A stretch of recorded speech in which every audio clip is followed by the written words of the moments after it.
A very good morning. In today's edition of MS Talks, we have Frederik, who's the Executive Director of Digitalisation at Daman National Health Insurance Company.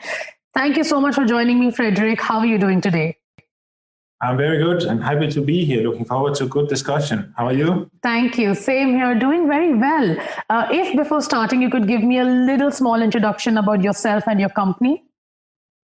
Yeah, I'd be happy to. So my name is Frederik, as you said. I've been in the UAE for 2 years now, and I recently joined Daman National Health Insurance 3 months ago. So that was in September 2020. And here I'm responsible for the digital development of the company and also the innovation arm. So that's basically transforming the company digitally. That's what I'm doing. Thanks. And also you're an author.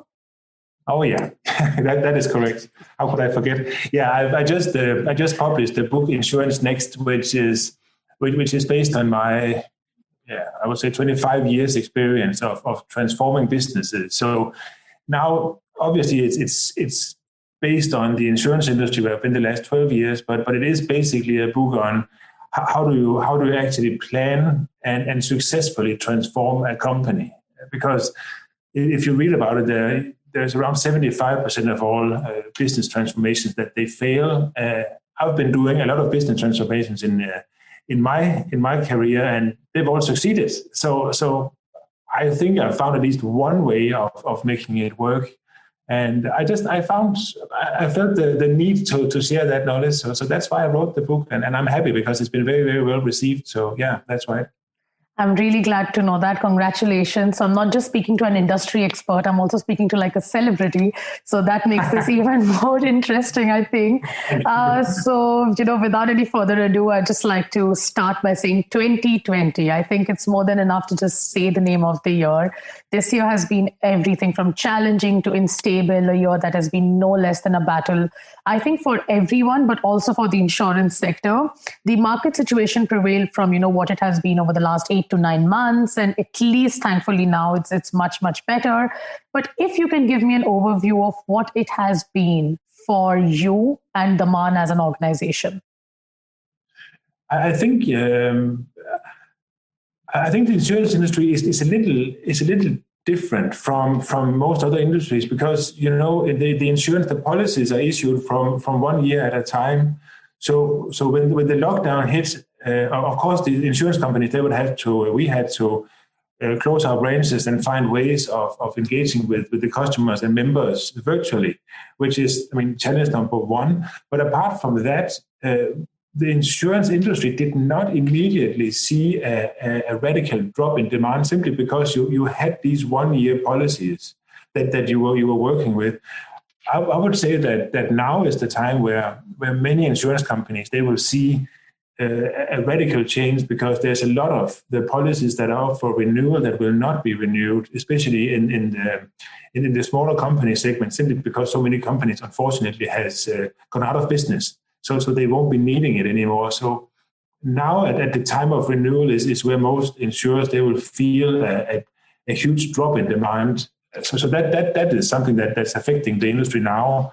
And of course, the insurance industry being a financial services industry also typically has been working with legacy IT systems. And legacy IT systems take longer time to change. So the insurers have had their issues getting the whole operations digital. And when we're talking about this, I know that insurers are always saying, yeah, we've gone digital, which is correct, but it is important to separate between going digital or actually, becoming digital. Most insurers, what they've done is taking the existing processes for member enrollment or policy issuing, and simply instead of having a piece of paper with a signature, they have a PDF. That is just digitizing whatever you do. But if you're actually going digital, then at the same time, you look at the process. You look at, okay, can we do this smarter? Do we need all these ways around this process? Do we need all these signatures? And can we find tools and softwares to make it easier? And unfortunately, even though 2020 have been an opportunity for many insurers to do this, not many has done it because that is big work. So it's much easier just adding power to the existing processes than it is to rethink the whole company, right? So that's probably what I think is the state of the insurance industry in the Middle East at the moment. So it's a mix of both. I'm sorry, I would say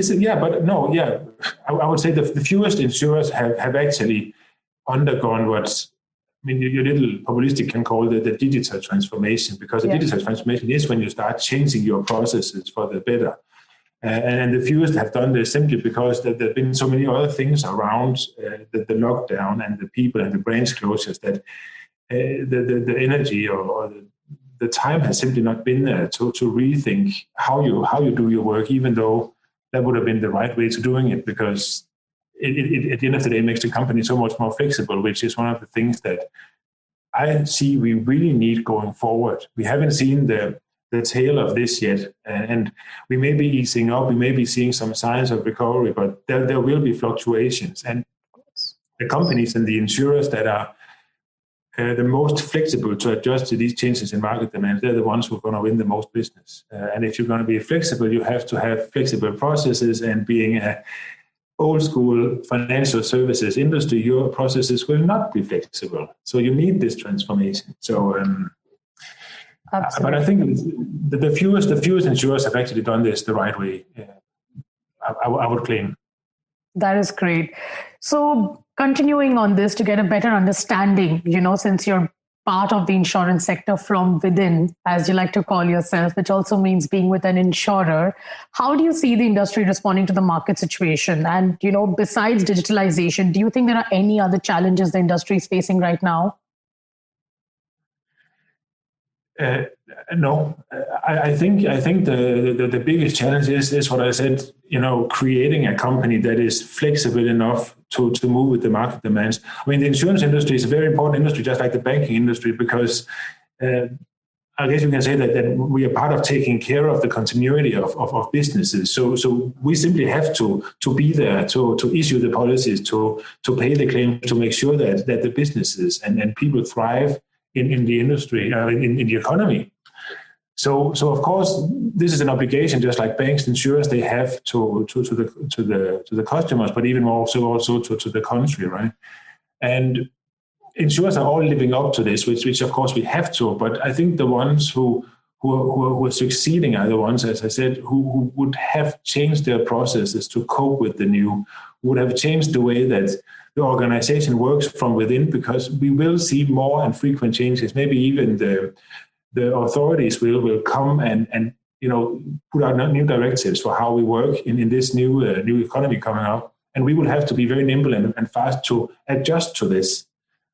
And the insurance companies who've built their processes, their internal ways of working, so this can be done without too much work, are the ones who would be faster to respond, and therefore, in my view, more successful. So what are your ideas on some of the quick fixes that insurers can do now, considering that they may not be digitally that advanced, they must have not gone ahead with the digital wave. What do you think are the quick fixes they can focus on to, still remain and be successful? If I knew the quick fixes, I would write another book. I think that there are two things that I probably won't call them quick fixes, but two things that are extremely important, and that is rethinking how your company is organized, breaking down some of the silos and the bureaucracy, because you cannot have 5 layers of approvals if you're going to be faster in your reaction times to market. So that's one thing, rethinking how.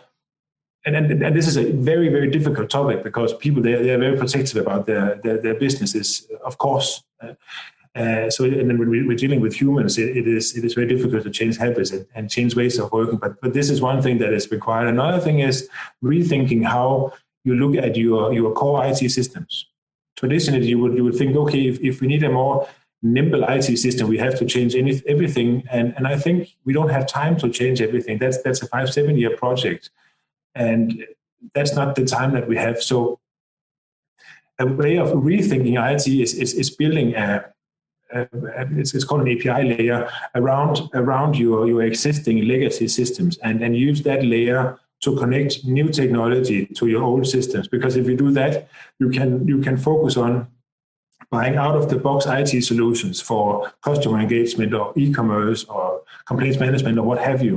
And I think that's a way that not only the insurance industry, but all industries, they have to start thinking, because that enables us and them to react much faster to at least digital changes in the market and the way that you interact with your customers. So two things: think about the way that you're organized so you can make decisions faster, and build a layer in between your old IC systems and the new IC systems, so you can start using best practice out-of-the-box solutions. Thank you.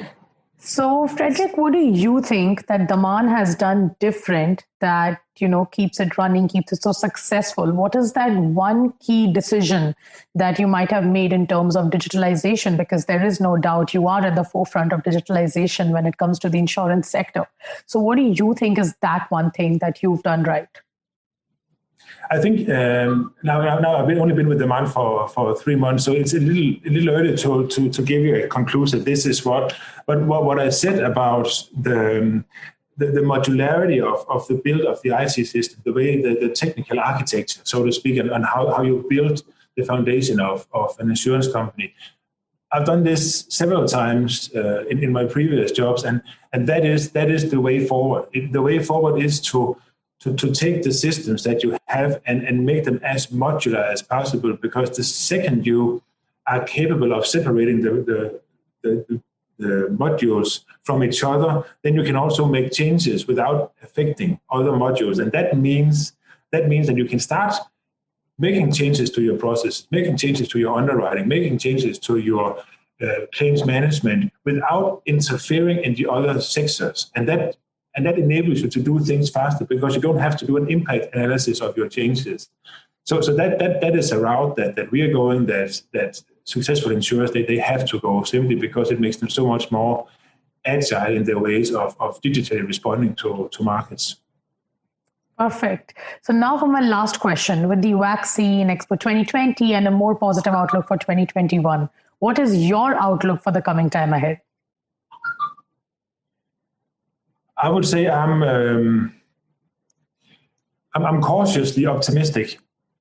I think I see the UAE has been very, very professional at dealing with the whole pandemic, and we are now in a way where we are finding a new normal. We are finding our ways of working. The businesses are working. We are finding ways of interacting, keeping distance, having a good mix of virtual meetings like this and physical meetings, and the economy is starting to regain. That's what I feel. Regain a belief in it's going to go the right direction. So I would be cautious, optimistic about the future. I think we are on the right track. It's also going to take time, of course. I think we will see what you can call a new normal, without too many restrictions, maybe in Q3 or Q4 2021.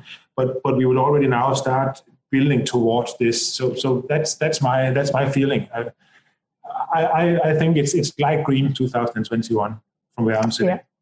I think the next MS Talks we have in 2021 will perhaps be face-to-face instead of, Zoom. You never know.